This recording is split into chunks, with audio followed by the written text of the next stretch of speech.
Hello guys, I would like to talk about overtraining today.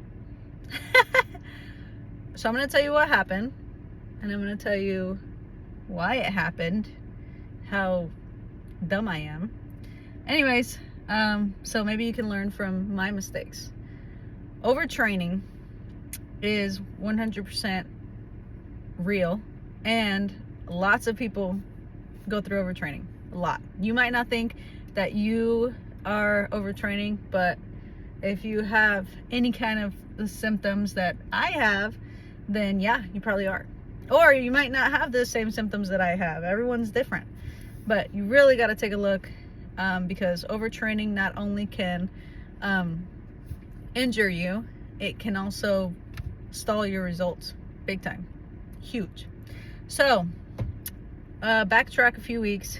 I upped my programming, pretty high volume program, high volume, and training 3 times a week, probably about 2 hours, if I slowed it down. But you know me, I don't try to get in the most intensity, the most frequency, the most volume. I like to push all these levers, right? So I increased my volume. First, my fat loss stalled. I hit a plateau in my body fat percentage, and it would not go down. And even though I kind of looked, I looked a lot better in the mirror, numbers wise, I stalled. And I was so frustrated. And of course, I'm a trainer, so I'm like, if I can't figure this out, like what the heck, and trainers struggle with this stuff in ourselves as well, So I'm like checking all the boxes. What am I doing? So that's when I upped my programming, and I just like full on NOS. I'm going to get these results because I'm so determined. I'm eating the same exact thing every morning, the same exact thing for lunch every day. And, I'm very strict. Okay, keep going. Fast forward a few weeks. I start to lose sleep this past, right that week in between Christmas and New Year's. My insomnia comes back, and I cannot fall asleep till like 2, 3 in the morning. Cannot fall asleep. If I do fall asleep, I wake up 3 or 4 times in the night. Once at 1, once at 4, once at 5:45, and I am so tired. I'm living off caffeine, and it's just so unhealthy, right? Go into denial that I might be overtraining with physical stress. Physical stress. You have to keep this in mind. Holidays are very stressful, mentally. Physical stress is a cup. Mental stress is a cup. Emotional stress is a cup. Financial stress is a cup. Our bodies is the bucket. It can only hold so much volume.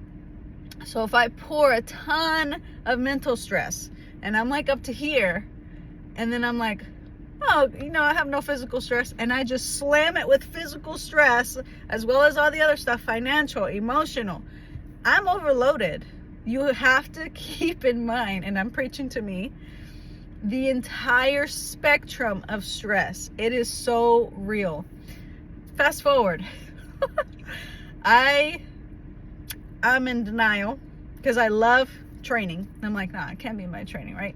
Well, it might be my training. That's what I'm thinking. But it also might be these vitamin deficiencies. Let me start taking my D3 and my calcium to see if that kind of helps, lower my cortisol levels. Maybe my sleep is screwed up because of my cortisol levels.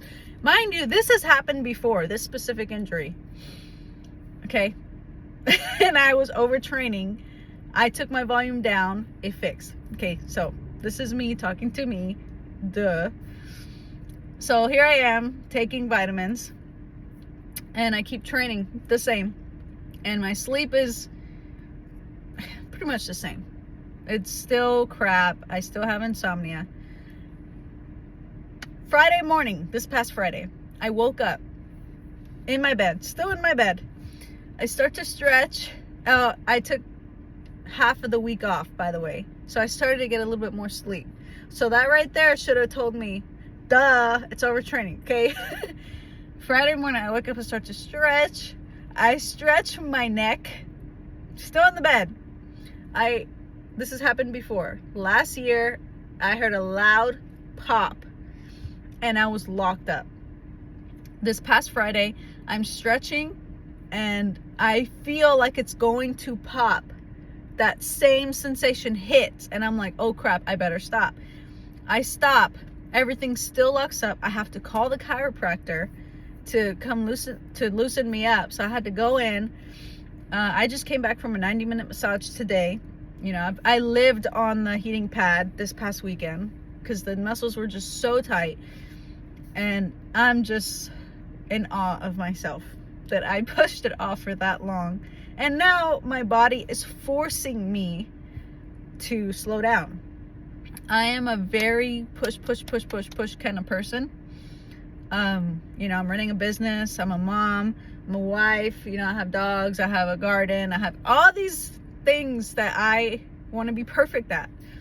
So I just push, and I am now going to listen to my body, that as soon as I start to lose sleep like that, as soon as I'm hit insomnia, I am going to slow down. So this week, taking the week off, doing just mobility. Next week, probably mix of mobility and starting back really slow with MAPS, 15 minutes a day, very, very slow drop in volume. So yeah, don't do what I did. Be aware that if your life at home or at work is stressful, take that into account with your training. So it's a balance, right? If home life and work life is high, physical or mental stress, physical, emotional, financial stress is high, your physical stress has to be low. If everything is chill, no kids, no job, like, not job, but everything is like, I feel happy, my life is great, hit the gym, get your nutrition in. This is like the balance that you need to find. And I just want y'all to be aware that your body speaks to you, you know, and it used to be two-way, you know, back when we were very in tune with our bodies, but now it's kind of like a one-way, and we're just like, no, I can't be that, no, I can't be that, and then denial hits, and then your body says, I can't do this no more, and gives up. And my left side gave up. That was the weakest link, and that's what happened. So that's my spiel on overtraining and the wellness spectrum. And please learn from my mistakes and don't overtrain. If you have questions and you're like, this is what's happening, what do you think? Am I overtraining? Is my stress too much? You know, how's my volume? Reach out, shoot me a DM, comment below, whatever, and I'm here to help. So stay warm because this storm is coming in, but have a great day.